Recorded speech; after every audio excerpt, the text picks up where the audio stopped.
वदा अपना पुत्र गुलेंदा है वल मिट्टिया ते जन पौंदा है ओ मसला दा बचड़ा नहीं लभदा मसला दा बचड़ा नहीं लभदा तोड़े वसदा डाढा लैंदा है वल मिट्टिया ते जन पौंदा है एक बुढ़ड़ा प्यो मैदान दे विच वदा अपना पुत्र गुलेंदा है वल मिट्टिया ते जन पौंदा है मसला दा बचड़ा नहीं लभदा मसला दा बचड़ा नहीं लभदा तोड़े वसदा डाढा लैंदा है वल मिट्टिया ते जन पौंदा है एक बुढ़ड़ा प्यो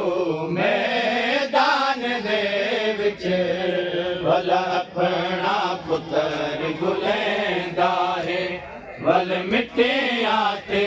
जन पौंदा है एक बुढ़ड़ा प्यो पुछदा पुत्र दे कातिला तो मेरा सारिया वाला किथे झड़ गए पिया पुछदा पुत्र दे कातिला तो मेरा सारिया वाला किथे झड़ गए को अकबर तई पहुंचा छोड़ो मैं को अकबर तई पहुंचा छोड़ो रो रो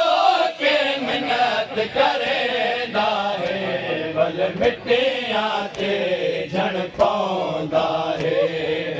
एक बुढ़ड़ा प्यो मैदान दे विच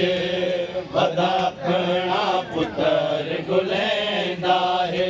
वल मिट्टिया ते जन पौंदा है पिया पुछदा पुत्र दे कातिला तो मेरा सारिया वाला किथे झड़ गए पिया पुछदा पुत्र दे कातिला तो मेरा सारिया वाला किथे झड़ गए को अकबर तई पहुंचा छोड़ो मैं को अकबर तई पहुंचा छोड़ो रो रो के मिन्नत करेंदा है वल मिट्टिया ते जन पौंदा है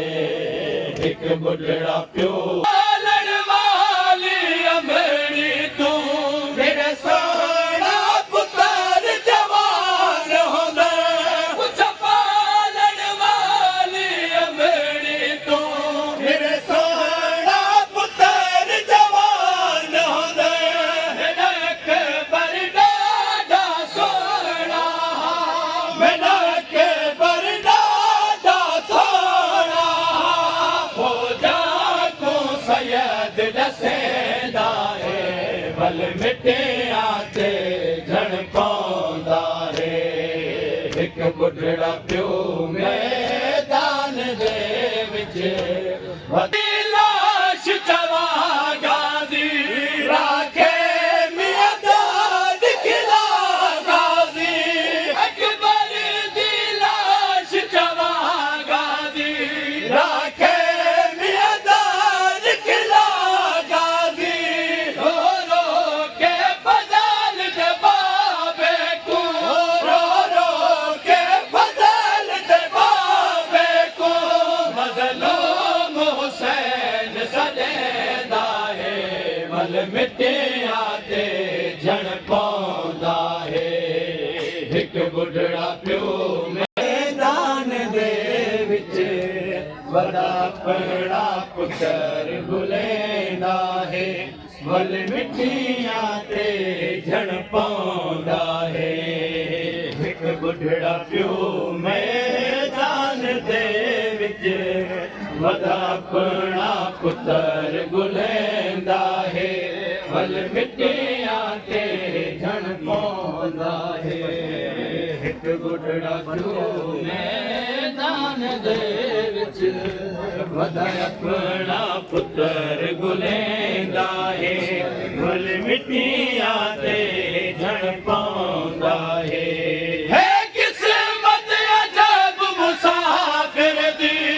इह पुत्र किते पर जाया गए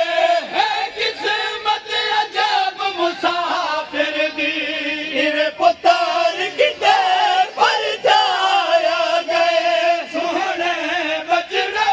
दे कातिल जा सोहणे बचड़े दे कातिल जा झिड़का बेवतन जलेंदा है वल मिट्टियां ते जण पाउंदा है हिक बुढ़ड़ा प्यो मैदान दे विच वदा अपना पुत्र गुलेंदा है वल मिट्टियां ते जण पाउंदा है हिक बुढ़ड़ा प्यो मैदान दे है फरियाद वसीब कीती मौला मैनू कुछ भी नजर नहीं आंदा फरियाद वसीब कीती मौला मैनू कुछ भी नजर नहीं आंदा दस अकबर केड़ी जाल गए दस अकबर केड़ी जाल गए कई बार सदावा देंदा है वल मिट्टियां ते जण पाउंदा है हिक बुढ़ड़ा प्यो मैदान दे विच वदा अपना पुत्र